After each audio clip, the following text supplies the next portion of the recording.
Hello, everyone. I'm Sandy Adams, your guest host for the Community Spotlight series produced by the Mckenzie banner. Today's presenting sponsor is Tri-County Publishing, located in Mckenzie. Tri-County Publishing is the place to go for your customizable business products, and yes, even those for your personal use. Today, I'm excited to chat with our guest, Stacie Freeman. Stacie, originally from Dresden, Tennessee, is an associate professor of sociology and the director of the Global Studies program at Bethel University, located in Mckenzie. Stacie is also the co-executive director of the nonprofit Bright Light Volunteers and a National Geographic certified instructor. Stacie joined the Bethel faculty in 2006. So please join me as we welcome Stacie Freeman to the show. Hi, Stacie. Hey, thank you. Hello, everybody.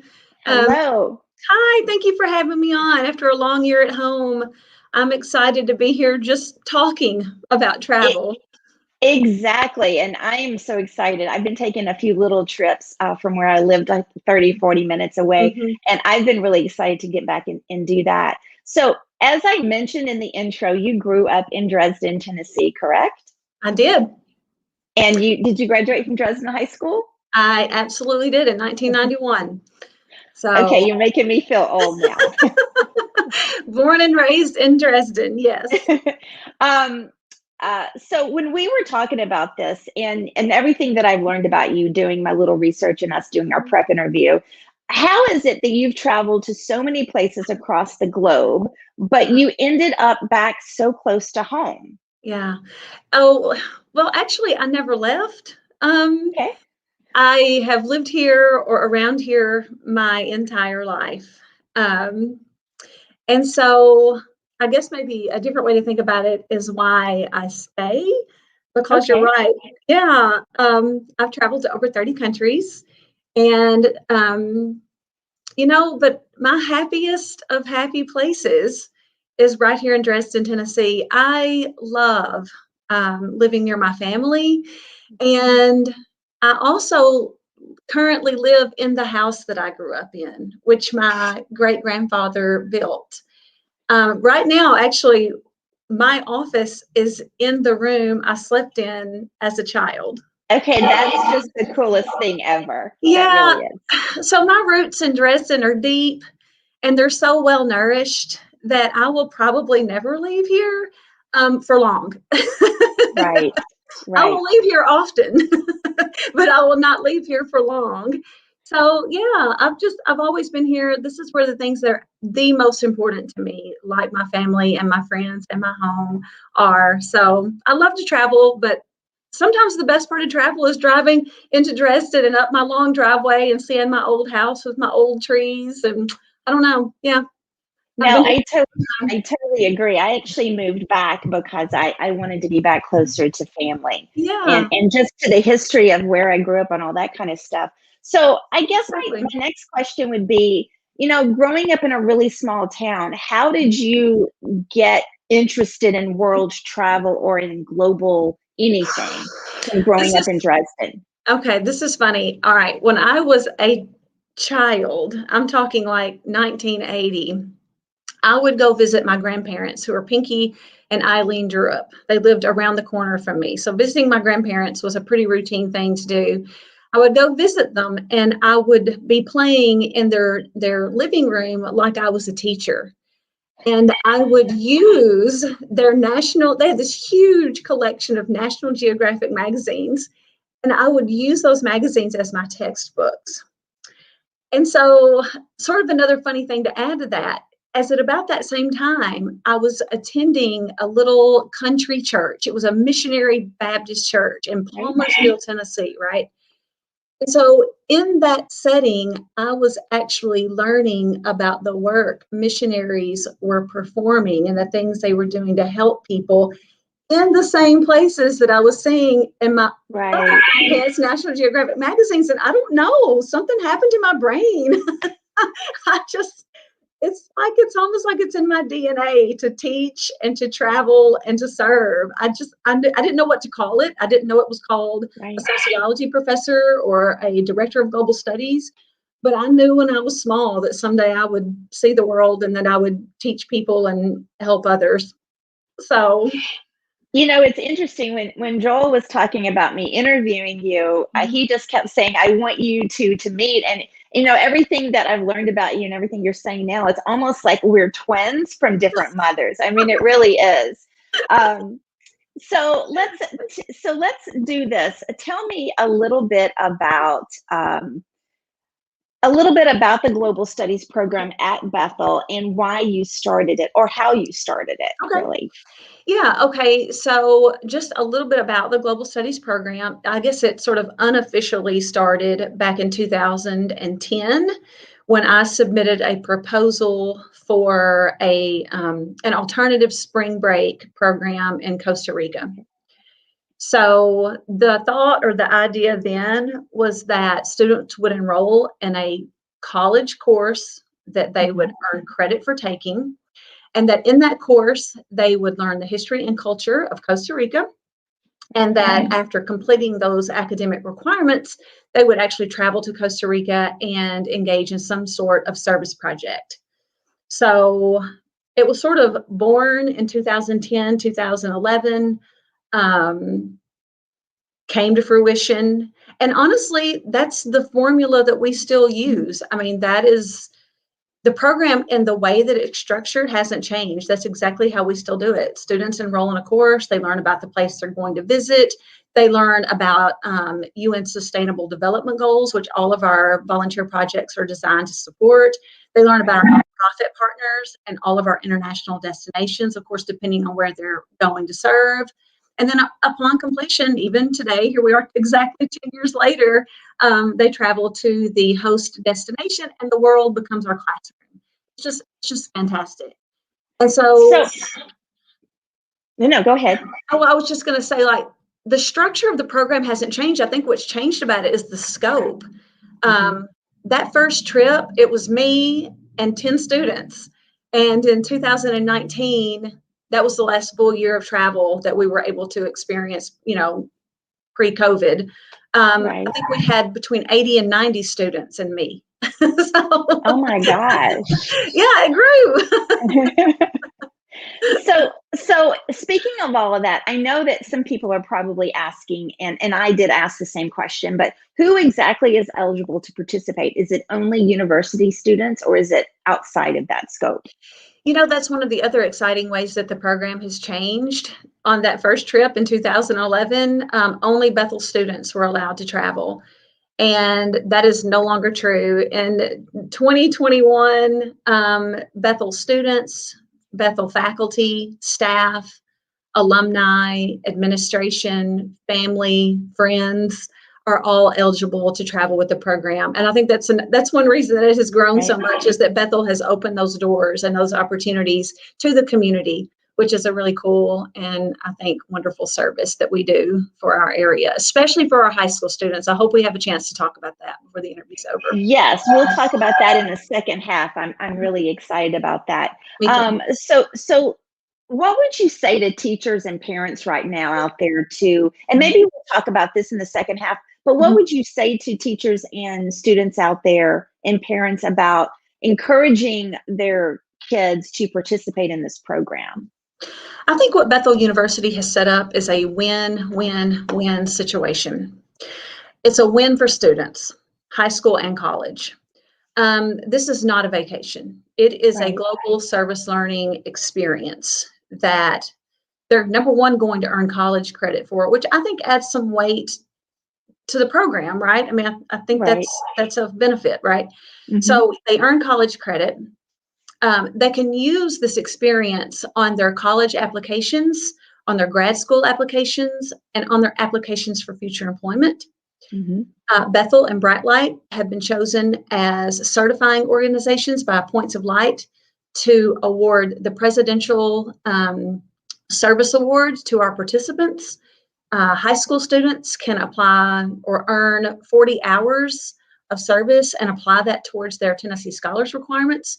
So it's a win. It's a win for students. And I could make a list that would stretch from here back to Bethel of all the benefits for students, but it's also a win for our host communities, We have done over 27,000 hours of service over the last few years. Yeah. And according to independentsector.org, that has, hang on, let me look at my notes. Tens, like 700, not tens, hundreds, $775,000 worth of economic impact in our host communities for our nonprofit partners. Right. And I know, right? And I think most importantly, though, that our own local communities benefit. These kids are coming home and they're serving their own communities in the most incredible ways. And I'm uniquely prepared to talk about that because we have just started a Throwback Thursday, or if I forget to post, a Flashback Friday.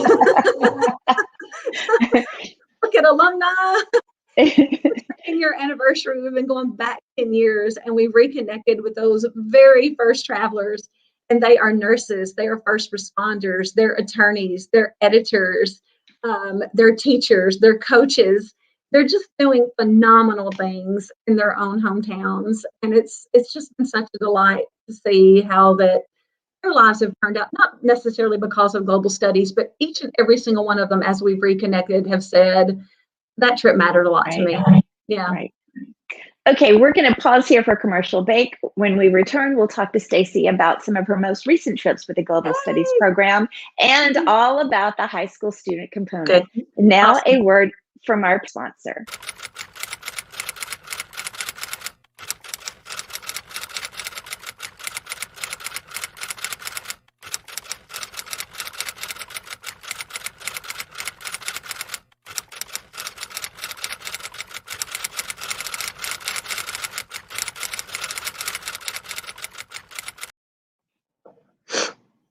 Okay, welcome back.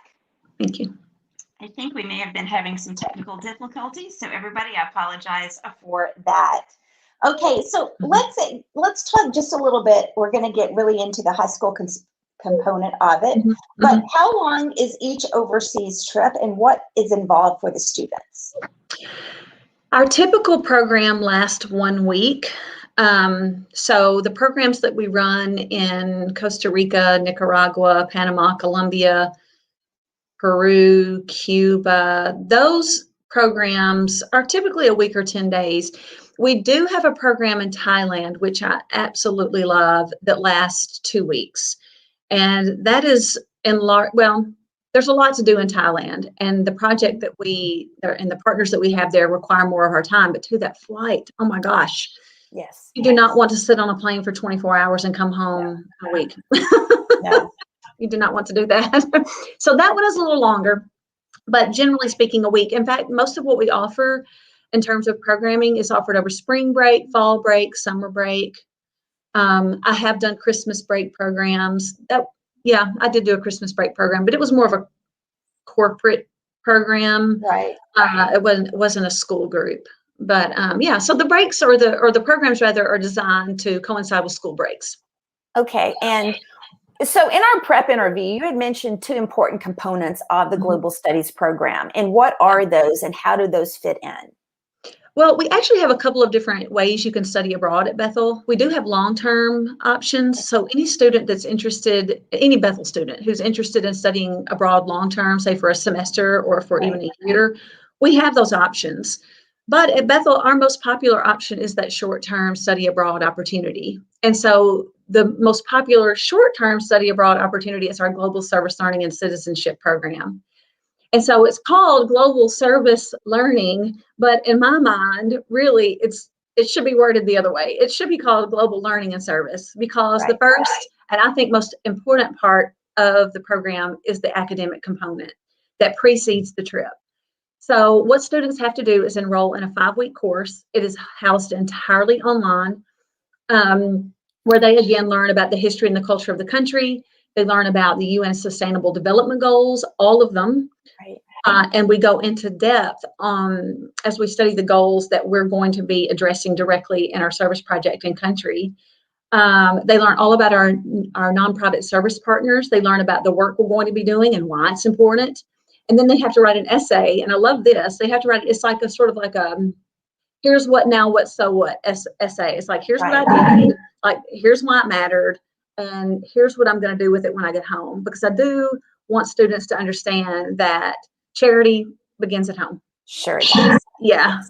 And I want them to take what they learn in Costa Rica or Panama or Peru or Nicaragua, and I want them to be able to bring it back to Mckenzie or back to Dresden or back to wherever, Right. and make their own communities better and brighter. So there's that academic component, and then we travel.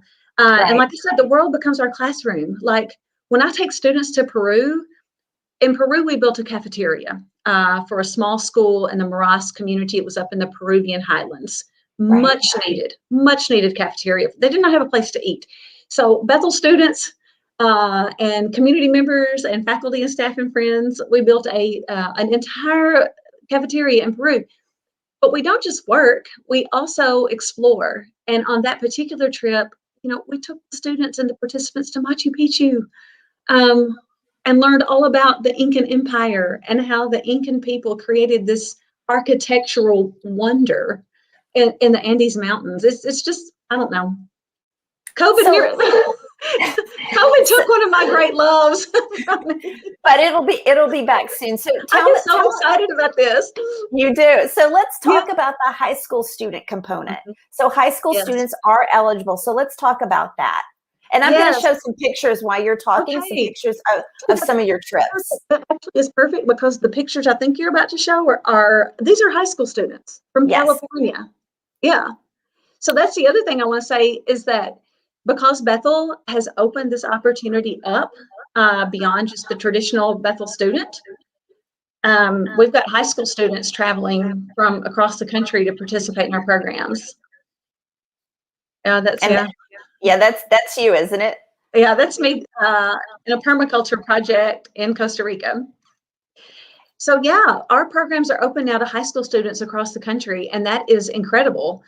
Because what that means is that high school students can enroll at no matter what high school you attend. It doesn't have to be a Weakley County or Carroll County high school. No matter where you are, as a high school junior or sophomore, or junior, senior, you can actually enroll in Global Studies 140, which is Global Service Learning and Citizenship, and earn college credit for your experience. And that looks incredible. It just looks incredible on a college application. Looks great. I got to tell you, I wish that when I was in high school in Mckenzie that we had something like this at Bethel. I would have been all over that. Me too. I just really would. So now let's talk a little bit about how is a global studies trip different though from, say, a church mission trip? Yeah, this program was designed and developed with the intent of providing our students with an opportunity to go out into the world and to be the hands and feet of Jesus. It was. One of the main goals that I personally have for this program is that we create more love among one another, right, as a result of it. That is, to me, the ultimate goal. Like, let's love each other more, right? Right. I think what differentiates it, though, is that it does have a pretty it's not a difficult course, but it is very high quality. The academic component, I think, differentiates it from a mission trip. I mean, they do get college credit, and the curriculum that we follow, I was actually trained at Harvard University to deliver. It's called the Global Citizenship Curriculum. And we also use the National Geographic Learning Framework, which I'm now certified by National Geographic to deliver. Well, it's not a hard course necessarily, but it's intensive, and we have high expectations of the people who enroll in it. And so that academic component, I think, makes it different from a mission trip, and then the cultural immersion opportunities that we offer on these programs too as well.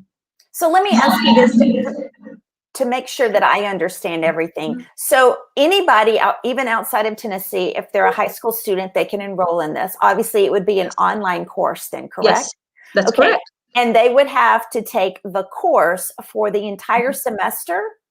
The course actually lasts 5 weeks. 5 weeks. So the online course lasts 5 weeks, and then we travel for a week or 2 weeks where we learn. We continue to learn in country, right? I mean, this is kind of interesting too. A lot of the kids that I travel with, a lot of the students that I travel with have never been on an airplane.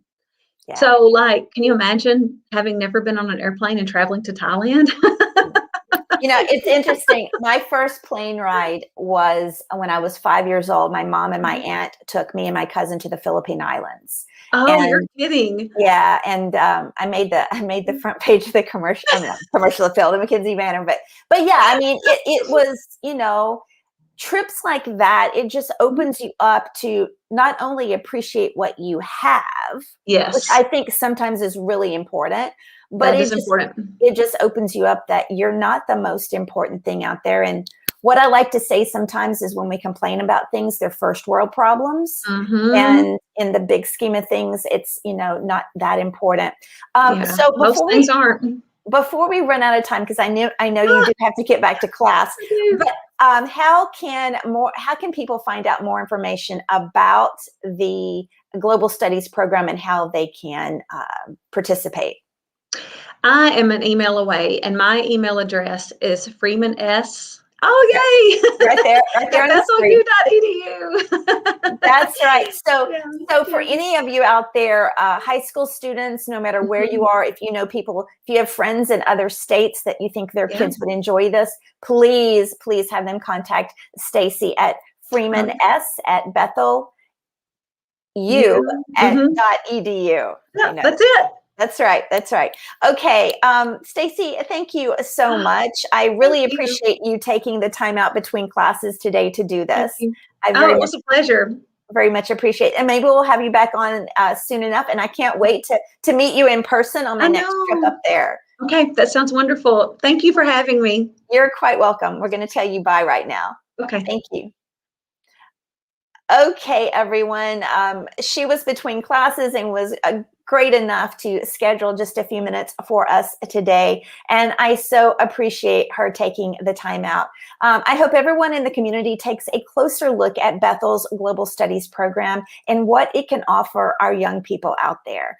Thank you to Stacie Freeman for joining us today, and a special thank you to our presenting sponsor, Tri-County Publishing. If you're interested in sponsoring an upcoming Community Spotlight interview, please contact Joel Washburn at the Mckenzie banner for more details. These Community Spotlight interviews are a great way to showcase not only your community, but also get your business name out there in the front of everybody.